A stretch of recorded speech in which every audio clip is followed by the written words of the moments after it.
इस समय आप देख रहे हैं जय गुरुदेव चैनल लदवई और इस समय मैं भोसिंगा श्री जी के मंदिर में विराजमान हूँ और आपको शीघ्र ही हमारे श्री मेघ श्याम जी सत्संग दे रहे हैं। उनको सीधा आपको सत्संग के लिए चलता हूँ, कृपया ध्यान देकर सुने। आप अगर यदि आप पहली बार इस पर यूट्यूब पर आ रहे हो तो सब्सक्राइब अवश्य करें। जय गुरुदेव।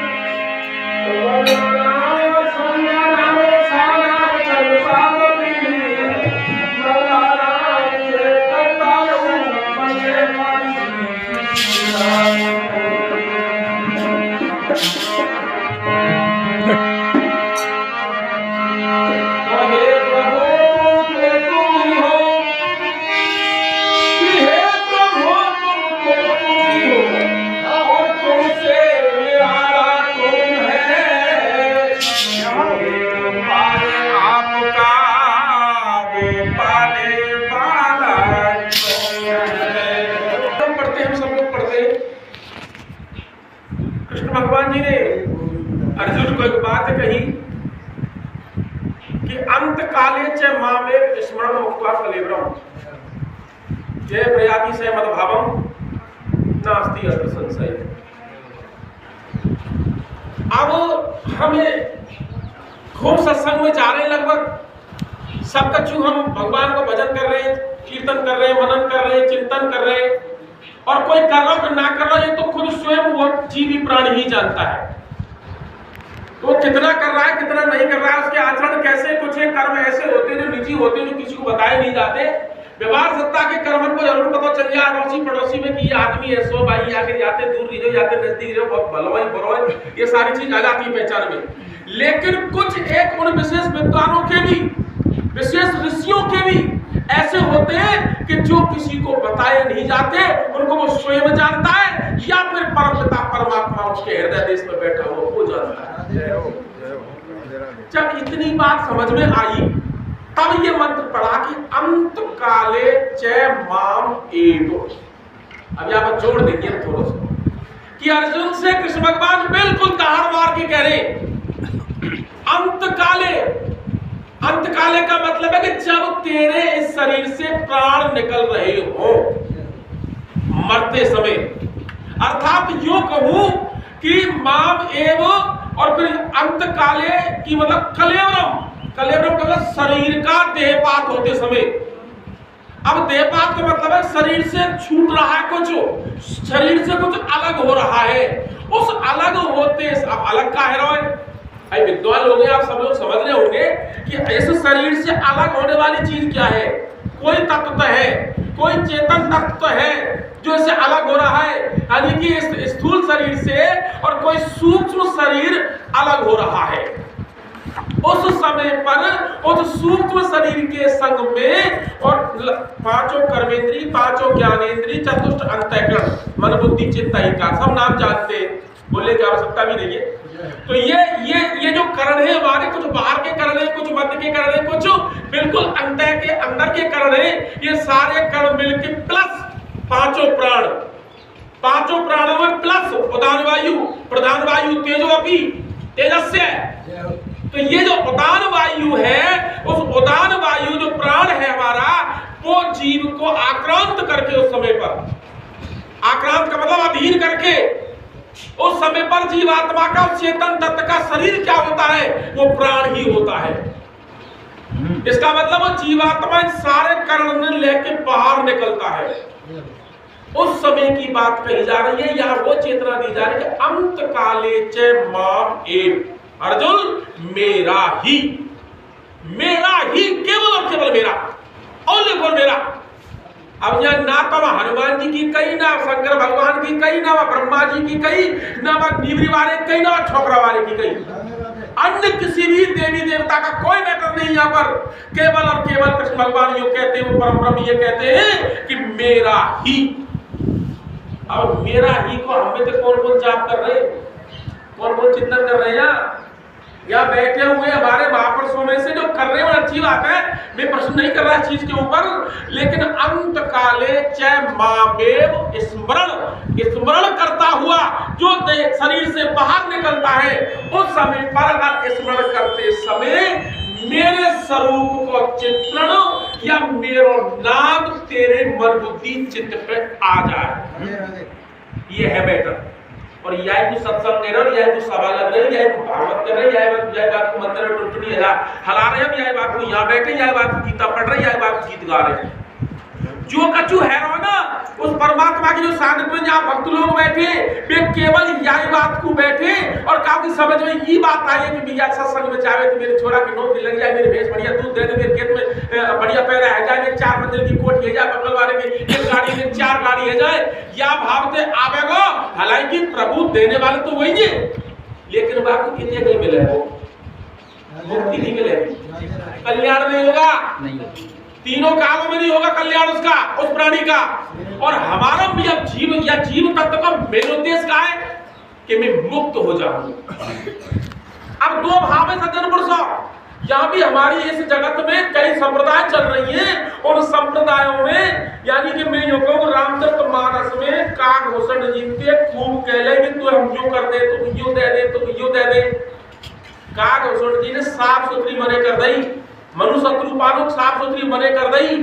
वो ना चाहिए, का चाहिए कि वो पूछ चाहिए, कहा कि वो तो दोबारा जन्म चाहिए, मैं मुक्ति ना मांग रहा हूं बिल्कुल, जो रह गई वो मोक्ष जाना ना, मैं होना ही नहीं चाहता। तो कहा चाहे कि मैं तो जब परमपिता परमात्मा सर्व साकार में इस धरातल पर आवे, तब मैं इनकी सेवा में, इनके भजन ध्यान में संलग्न रहूं, मैं इनकी भक्ति करूं, हमेशा भक्ति मांग ले रहा हूं, ना ज्ञान मांगो, ना कर्म मांगो, ना उपासना मांगी, ना मोक्ष मांगी, ना मुक्ति मांगी, कुछ नहीं मांगा।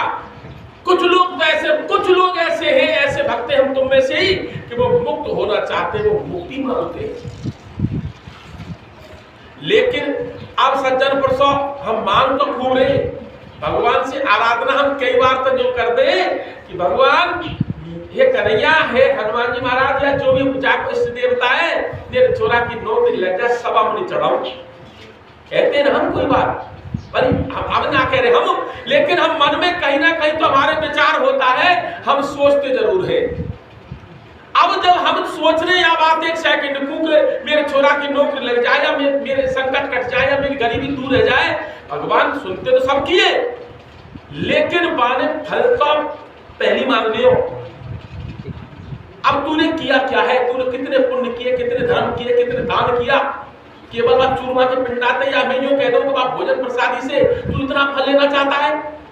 अगर तू नहीं मांगता तो भी वो प्रभु आपको दे देते, क्योंकि वो तेरे हृदय की बात को जानने वाले हैं। तो ज्यादा बढ़िया बात यह है कि तू ना मांग, तू भक्ति भी ना मांग, तू मुक्ति भी ना मांग, तू कछु मत मांगे, तो तू कछु नहीं मांगोगा, वही निष्काम भक्ति कही है, कोई निष्कर्म है, उसी को निष्काम भाव से भावना कही गई है।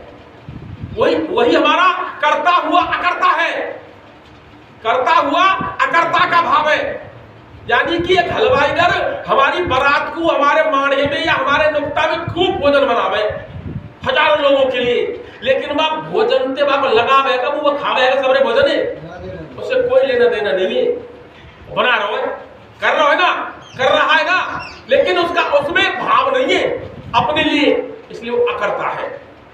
और उदाहरण, बैंक में कैशियर जो होता है वो लाखों रुपए संभालता है पूरे दिन, लेकिन बिन रुपया के बाबू कोई लेने देना है, कोई आसक्ति ममता नहीं है उसकी, उससे वो अकर्ता है, कर तो रहा है, संभाल रहा है, सबको हिसाब किताब सब कुछ रख रहा है, लेकिन अपने लिए नहीं कर रहा है। इसी तरीका से जो प्राणी अपने लिए नहीं मांगता है उसकी भगवान अपने आप न्याय करते हैं, न्याय तो करने वाले भी ये। अच्छा, अब हम उसी बात पे आए कि अब कन्हैया जी यूं तो खूब कह रहे कि अंत काल पे मेरो स्मरण करेगा तब ये प्रियाति से मदभावम, यानी कि वो ऐसा प्रयास करता हुआ, जो साधक मनीषी भक्त जो भी है संसार में, जो ऐसा प्रयास करते हैं, तब प्रयास सफल होने पर वो मेरे लोग को जाते हैं। कहा जाए मेरे लोग को जाए, इसमें ना अत्र अस्ति संशय, इसमें किसी भी प्रकार का कोई संशय नहीं है, मतलब कोई संशय नहीं है किसी भी प्रकार से। तस्मात् सर्वेषु कालेषु माम स्मरण अनुस्मरण और युद्ध से। देखो अर्जुन से क्या कह रहे कि तू हमेशा तीनों कालन में, तीनों काल हर सेकंड हर क्षण तुम मेरा स्मरण कर और फिर युद्ध भी कर। अब एक देर में दो काम कैसे हुए कि मैं युद्ध में कन्हैया कहने लगा, अर्जुन कहने लगे कि मैं दो काम कैसे करूं कि मैं युद्ध करूं तो मेरा ध्यान तो वहां रहेगा। माने कि यही तो मैं तुझे सिखाना चाहता हूं, यही पाठ तो मैं पढ़ाना चाह रहा हूं कि तुम मेरा स्मरण कर और तू युद्ध भी कर। तो मैं कैसे करूं? फिर नीचे की लाइन में खोली कि मैं अर्पित मनोबुद्धि, कि तू तेरे मन बुद्धि को मेरे अर्पित कर दे, सरेंडर हो जा। जब तू सरेंडर रह जाएगा और मेरे स्वरूप तू तेरे अंतःकरण में बसा लेगा, तेरे मन बुद्धि में बसा लेगा ना, तब तू युद्ध कर आराम से, तेरी विजय निश्चित है। माम ने कर दिया, माम एव यशसी, कि तू मुझको ही प्राप्त होगा, इसमें असंशय है, इसमें कोई संशय नहीं है। जब अर्जुन तक कृष्ण भगवान ढाई बार की जो कह रहे कि भाई इसमें कोई संशय नहीं है, तू केवल मेरा स्मरण कर, तो भाई एक बात बता सज्जन पुरुषों, पर हम पे काबिज कर रही है, भजन कर भी हम पे क्या परेशानी आ रही है? करना चाहिए ना चिंतन, भजन मनन ध्यान हमको करना चाहिए ना बस। और करने को मतलब अब सुनो कैसे करेगा भजन भाई। अंत समय पे नाम आवे के काज, स्वरूप का चित्रण आने के लिए अब वो आवेगा कैसे कि जब आवेगा, जब हम 20 साल 30 साल 40 साल 50 साल में जो भजन कर रहे, चिंतन कर रहे, मनन कर रहे, ध्यान कर रहे, तो बाका हमारा नित्य जब अभ्यास पड़ जाएगा तब कहीं कोई संभावना बनेगी। जो कब बनेगी? अगर तेरे मन में जब जो रही ना कि मेरे यार मेरे जीवन पर इतना तप किया, इतना दान किया है, इतना भजन किया है, साथ कोई करने वाला ना मिले ना आवे, क्योंकि वहां तेरी अहिमृति मौजूद है। वो अहिमृति भी नहीं रहेगी, बिल्कुल पता ही मिट जाएगी, सूर नहीं जाएगी, द्रोण रह जाएगी। तब वो आहत की कृपा करेंगे वो कन्हैया, अपनी आहत की कृपा करते ही वो। तो जो कह रहा मैंने तुम्हें दान करो वो कोई याद है नो, मैंने इतना भजन करूं रात में 15-15 घंटे नो, वो अहिमृति तो रहनी ही नहीं चाहिए हमारी। चाहे दान करें चाहे पुण्य करें, बहुत से हमारे दान करने दान का सब तरीका के इस दुनिया में, बड़ी बड़ी चौखटों पे नाम लिखवाने, बड़े बड़े पैरदान में अपना वो लिखवाते हैं, लेकिन दानी जो होगा, ज्ञानी जो होगा, वो प्रकट ही नहीं होने देगा कि मैंने दान किया है, कि मैंने किसी को ज्ञान दिया है, कि मैंने भक्ति की है, कि मेरी तरफ भाव है। वो महसूस वो लोग करेंगे महसूस, लेकिन वो स्वयं अपने आप से भाव प्रकट नहीं होने देगा। ऐसा भाव जिस व्यक्ति का बन जाएगा, वो परमात्मा सबके हृदय में बैठा है ना, वो कन्हैया सबके हृदय में बैठा है ना, वो हर अणु परमाणु में बैठा है ना, वो हर सेकंड की बात को हमारी को देख रहा है ना। तब एक बात बता, जब हम ढाई बार ये कह रहे, शास्त्र वेद पुराण हमारे सब जो कह रहे कि वो परमपिता परमात्मा कन्हैया राम जी जो भी परम ब्रह्म है, वो निर्गुण निराकार होते हुए भी वे सगुण साकार में धरातल पर आते अपने भक्तों की रक्षा करने के लिए। इदाई धर्मस्य ग्लानिर्भवति भारतस्य, जब जब हो धर्म की हानि तब आते पृथ्वी पर। लेकिन वही परमात्मा तुम्हारे प्रत्येक प्राणी के हृदय देश में बैठे। जिन साधक ने, जिन भक्तों को सत्संग में आ रहे हैं, जिनने आवाज को एक सेकंड में पकड़ना तेरे हृदय में बैठा है, वो तीनों कालों में एक सेकंड की गलती नहीं करेगा, वो अधर्म नहीं करेगा कभी, वो पाप नहीं करेगा कभी, तो दुराचारी नहीं बनेगा कभी भी, व्यभिचारी नहीं बनेगा कभी भी। वो क्यों? कि उसको होश है, वो जागा हुआ है।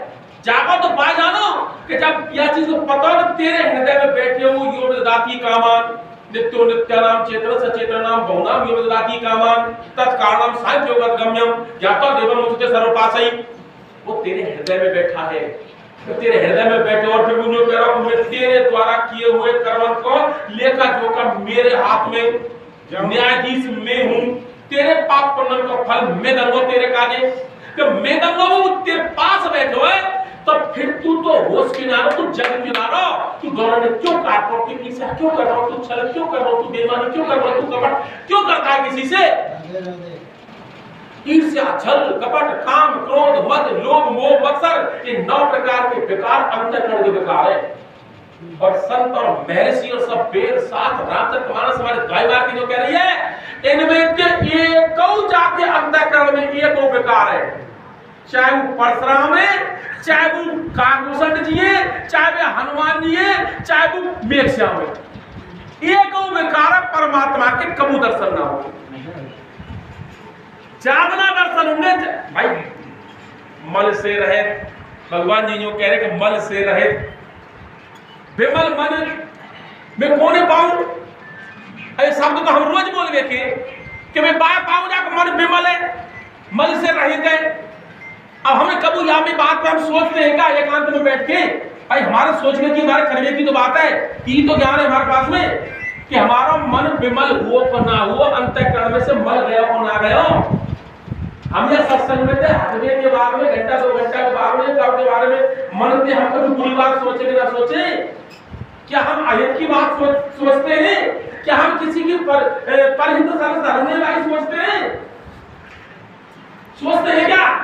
करना बड़ी थे, लेकिन मन से वाणी से और शरीर के तीनों प्रकार के, 3 तरह से 3 कारणों से कर्म हो रहा है इस दुनिया में। प्रत्येक प्राणी 3 प्रकार के, 3 तरह के, 3 कारणों से कर्म करता है और वे कर्म हमारे अधीन हमारे बस में नहीं है। कोई यो कह रहा हो ना कि मेरे बस में नहीं, वे कर्म रोक नहीं सकता। कर्म तो हर सेकंड होंगे ही, हर प्राणी के होंगे, हर सेकंड होंगे, कोई रोक ही नहीं सकता उनके लिए। जब रोक ना सका कर्म तो करना पड़ रहा है। और सत्संग में तू जा रहा, रामायण पढ़ रहा, गीता पढ़ रहा है, फिर तू डोरने क्यों होते है? फिर तू बेईमानी क्यों करे? फिर तू पड़ोसी के बारे में बुरी बात क्यों सोचता है? इन चीजों पे तू ध्यान क्यों ना दे? जागना तो इन चीजों पे ध्यान देवे लग पड़ेगा। तेरा परमात्मा तेरे हृदय में बैठे हुए और तेरे कर्मन के लिए खर्चोगा या के पास में और न्याय करवे बारो कोई और तू जानो। भाई शरीर तो छूटेगा ना, इतना ज्ञान तो हमको है ना। शरीर तो छूटेगा ना, जब शरीर छूटेगा और इस शरीर से निकल के तो जानो है, फिर तो एक सुख सुकर में, कुत्ता में, गधा में, देवता में, मोदी, कलेक्टर, एसपी, पता नहीं कहां तू जाकर के बनेगा। अब ये निर्णय कौन को है? ये निर्णय बाई को परमपिता परमात्मा के हाथ में। जब सब चीज उसके हाथ में है तो कहवे को मेरो की है, जब तक हम नित्य निरंतर अभ्यास नहीं करेंगे, चिंतन नहीं करेंगे, प्रभु का मनन नहीं करेंगे, हर वक्त जब हम उसका ध्यान रखेंगे कि तेरे हृदय में बैठे हुए, तो वो डर जाएगा अधर्म करने से, पाप करने से। जय हो। मन से करेगा ना, वाणी से करेगा, नहीं बोलेगा किसी को अहित, और ना वो शरीर से करेगा। वचन बोल दो। तो मेरा कहने का मतलब है ये कामान कामयते मन माने, रामवीर जी, ये कामयते मन माने, ये हमारी कामनाएं हैं कि एक भजन, इसको भी कामनाएं कहते हैं। कोई अछूता नहीं है इससे, मैं भी अछूता नहीं हूं, जबकि नहीं होना चाहिए। और जिसने कामनाओं को अपने हृदय के अंदर बसा लिया उसका पतन हो जाएगा, और होना है उसका पतन। शूर्पणखा के पास में कहा पंचवटी में राम और लक्ष्मण बैठे और पहुंच गए इनके पास में, पर रूप देखो सुंदर, अपना रूप बदल लियो, और रूप बदल के नहीं और जाके नहीं राम जी ने कह रही है कि मेरा वरण कर ले। वरण का मतलब मेरे संग ब्याह कर ले, पर जो क्यों ना कि तू मेरी बेटी मान ले, तू मेरी बहन मान ले, तू मेरे पिता बन जा, तू मेरे भैया बन जा। ऐसा क्यों नहीं कहा? शूर्पणखा के विचार में ऐसा क्यों नहीं आया? कामना कौन सी थी, कौन सी इच्छा थी उस पर शूर्पणखा की? वो कामना एक पति और पत्नी का जो संयोग से जो सुख मिलता है उसकी इच्छा थी, उसकी वो कामना थी। भगवान राम ने देखा कि कामना हावी होने वाली है, ये कामना है कि भाई मैं तो एक पतिव्रत का धर्म का पालन करने वाला हूं, मेरे पास तेरे कोई स्थान नहीं है। पास में लक्ष्मण जी बैठे, वो बैरागी है, तो बैराग राग नहीं उस संसार से, परीक्षा हो रही है, वहां चली जा। लक्ष्मण के पास गई, कोई बात कह दे कि तो सब पुरुष मौसम, तीनों लोग में ना आए, मेरा वर्ण कर ले। लक्ष्मण जी बैरागी थे। हम तुम में से ऐसे, हम जब बैरागी होंगे ना तो काम चलेगा। सज्जन पुरुष वो बैरागी पहचान लिया, राग को पहचान लिया कि राग मुझ पर हावी होने वाला है, कहा चाहे ब्याह कर ले, ये तो बात ही ना। तो जो बैरागी होगा वो कामनाओं का छेदन करता है। छेदन को मतलब है नाक कान काटने को अर्थ यहाँ में की है, उसने कामनाओं का छेदन कर दिया। तो ये अभ्यास हमने करना पड़ेगा, परमात्मा को चिंतन करना पड़ेगा, रात और दिन करना पड़ेगा। रात और दिन करने का मतलब ऐसा भी नहीं है कि भाई हम गृहस्थ जीवन का पालन कर रहे हैं, भाई मुनिया की माला लेकर रात और दिन ना करें तो अच्छी बात है, कोई परेशानी ना है। लेकिन अंतःकरण से और मन से अब प्रभु को ध्यान रखो। जब ध्यान रखेंगे तो है सके अंत समय में वो नाम आ जाए तो है सके हमारा कर्म कारण है जाए। ये अभ्यास हमको करना पड़ेगा।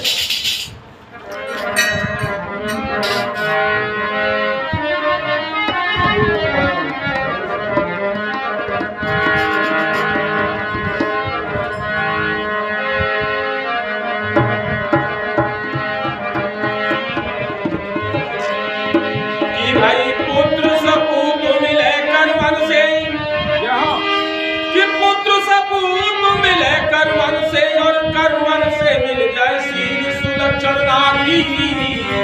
कर्मन से धन धाम मिले तो कर्मन से मिले पिता और नेता। तो भाई कर्मन से भाई बंधु मिले, कर्मन से भाई बंधु में और कर्मन से मिल जाए रिश्तेदारी। भक्तजनों कर्मन से बन जाए कोई राजा तो कोई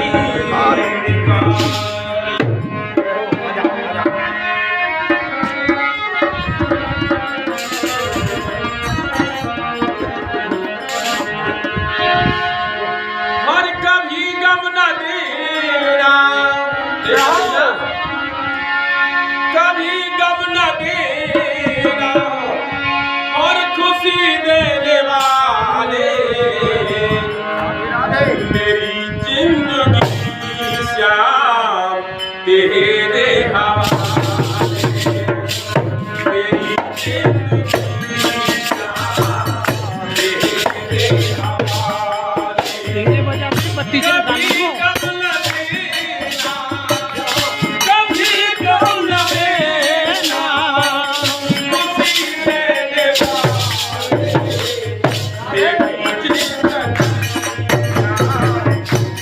तेरे हवाले।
बातें कहीं समय को कीमत अदा करना, ये बात समझ में आई।